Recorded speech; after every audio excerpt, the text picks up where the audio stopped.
আওয়ামী লীগের ১৫ বছরে গড়ে প্রায় $16 বিলিয়ন পাচার হয়েছে। শ্বেতপত্র প্রণয়নে গঠিত কমিটির প্রতিবেদনে এ তথ্য উঠে এসেছে। এ নিয়ে আলোচনা করতে আমাদের সঙ্গে যোগ দিয়েছেন জাহাঙ্গীরনগর বিশ্ববিদ্যালয়ের অর্থনীতি শ্বেতপত্র কমিটির সদস্য অধ্যাপক শর্মিন্দ নীলুরমি। অধ্যাপক শর্মিন্দ নীলুরমি, আপনাকে স্বাগত জানাচ্ছি ইন্ডিপেন্ডেন্ট টেলিভিশনে। যেটি শুরুতে আপনার কাছে জানতে চাই যে অর্থনীতি শ্বেতপত্রে কি ধরনের তথ্য উঠে এসেছে? অর্থনীতির শ্বেতপত্রে সাধারণ মানুষ আমরা যে আশঙ্কা করেছিলাম, যেই আশঙ্কা থেকে, যে নিপীড়ন থেকে আমাদের জুলাইয়ের অভ্যুত্থান রচিত হয়েছে, সেই অভ্যুত্থানের ভিত্তিমূলে যে অর্থনৈতিক বঞ্চনা রয়েছে, সেই বঞ্চনার গভীরতা তুলে আনার চেষ্টা করা হচ্ছে। এবং আসলে যা ভাবা গেছিল, হয়তোবা তারও থেকে আরো গভীরতর সংকট এই অর্থনীতিতে দেখা যাচ্ছে, যার ফল সামনে আরো ভুগতে হবে সেই আশঙ্কা রয়ে গেছে। শুধু অর্থনৈতিক দুর্নীতি বা অর্থনৈতিক যে অসততা অস্বচ্ছতা সেগুলো নয়, অনেক খাত রয়েছে, সামাজিক খাত রয়েছে, সেখানে আপনার আর্থিক খাত যত না, ইন্টেলেকচুয়াল যে ধরনের দুর্বৃত্তায়ন, সেই জায়গাগুলো কিছু কিছু আনা হয়েছে। খুব আমরা বলবো না যে 3 মাসে আমরা সকল কিছু করে ফেলতে পেরেছি, অনেক জায়গায় অপূর্ণতা রয়েছে, যেটা এ কারণে এটা ড্রাফট হিসেবে আমরা দিয়েছি, উন্মুক্ত করেছি। সকলের মতামত সাপেক্ষে এটা বাংলাদেশের জনগণের সকলের যেন একটা ডকুমেন্ট হয়ে উঠতে পারে। আরেকটি বিষয় যে আওয়ামী লীগের 15 বছরে গড়ে প্রায় $16 বিলিয়ন পাচার হয়েছে। বছরে গড়ে $16 বিলিয়ন পাচারের অকাট্য প্রমাণ কি আপনারা হাজির করতে পেরেছেন? প্রমাণ হিসেবে কিন্তু বলা হয়নি কোথাও। এই তথ্যটা আমার মনে হয় যে একটু পড়তে হবে শ্বেতপত্র কমিটিতে।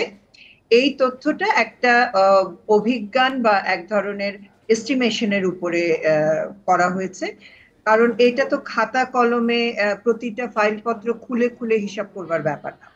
এখানে কিছু প্রবণতা লক্ষ্য করা গেছে, ফলে আমরা গুরুত্বপূর্ণ বেশ কিছু বড় প্রকল্পের সমস্ত document, energy sector, infrastructure sector এবং বেশ কিছু বড় প্রকল্প নিয়ে আমরা খোঁজ করেছি। এবং আমরা বাইরে যে টাকা পাচারের যে বিষয়টা রয়েছে সেগুলো নিয়েও খোঁজ করেছি।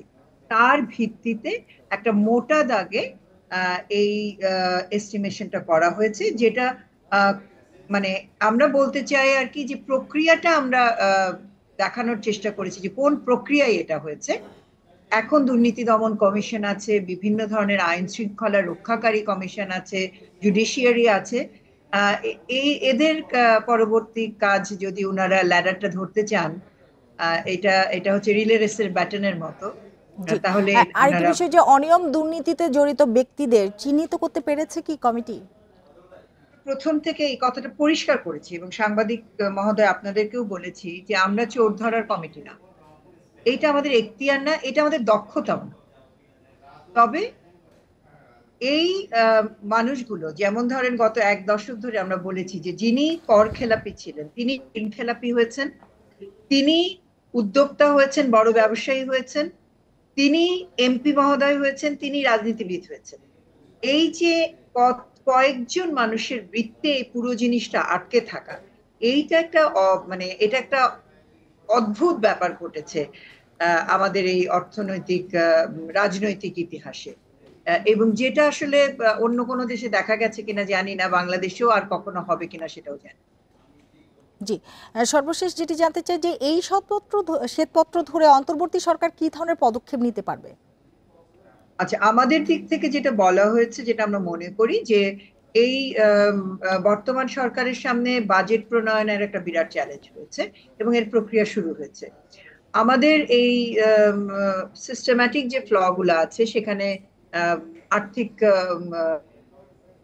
ইঙ্গিত করা রয়েছে, কিছু রেকমেন্ডেশন আছে, সেগুলো ধরে খুবই দ্রুত এই সামনের বাজেটে কিভাবে এই জিনিসগুলা প্রতিফলিত হতে পারে, যথাযথ কিভাবে বিনিয়োগ হতে পারে, তার মধ্যে অগ্রাধিকারমূলক বিনিয়োগ কিভাবে হতে পারে, সেই এক্সারসাইজটা খুব দ্রুতই করে ফেলা হচ্ছে।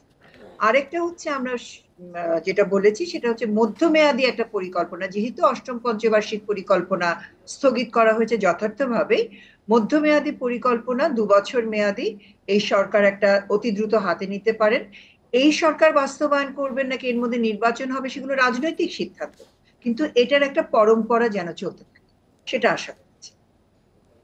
অর্থাৎ প্রক্রিয়াটা শুরু করতে পারেন। জি, শারমিন নীলর্মি, আপনাকে অনেক ধন্যবাদ আমাদের সময় দেওয়ার জন্য, আমাদের সাথে যোগ দেওয়ার জন্য।